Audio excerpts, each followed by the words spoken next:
Old Agartala ব্লকের অধীনে DC প্রশাসনের আওতায় থাকা 4টি ভিলেজ কাউন্সিলকে নিকটবর্তী বেলবাড়ি ব্লকের অন্তর্গত করার দাবিতে 5 নম্বর খয়েরপুর অঞ্চল কমিটির উদ্যোগে সোমবার সার্কিট হাউস সংলগ্ন গান্ধী মূর্তির পাদদেশে ধর্ণা প্রদর্শন করা হয়। ওল্ড আগরতলা ব্লকের অধীনে ডিসি প্রশাসনের আওতাধীন যেসব ভিলেজ কাউন্সিল রয়েছে সেগুলি নিকটবর্তী কোনো উপজাতি অধ্যুষিত এলাকার ব্লকের আওতায় আনার জন্য 2022 সালে নোটিফিকেশন জারি করা হয়েছিল বলে খয়েরপুর অঞ্চল কমিটির পক্ষ থেকে দাবি জানানো হয়েছে।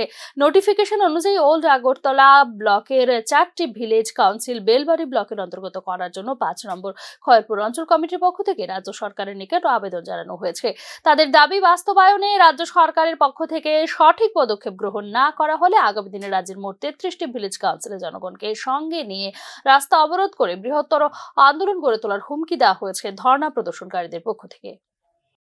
যদি সাকসেস হয় তাহলে তো ঠিক আছে, আর যদি সাকসেস না হয় তাহলে আমরা আগামী দিনে আরও বৃহত্তর আন্দোলন করতে বাধ্য হব। আমাদের সারা ত্রিপুরার মধ্যে এখন 33টা বিসি আছে।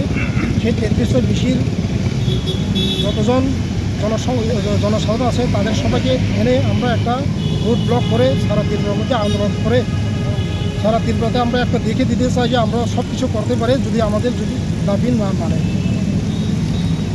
আপনাদের বেলবাড়ি ব্লকের কয়টা বিসিকে নিয়ে আপনারা আন্দোলন করছেন? গোলাঘাট ব্লকে আমরা 4টা বিসি আছে, সেই বিসিগুলো এখন যাইব বেলবাড়ি ব্লক।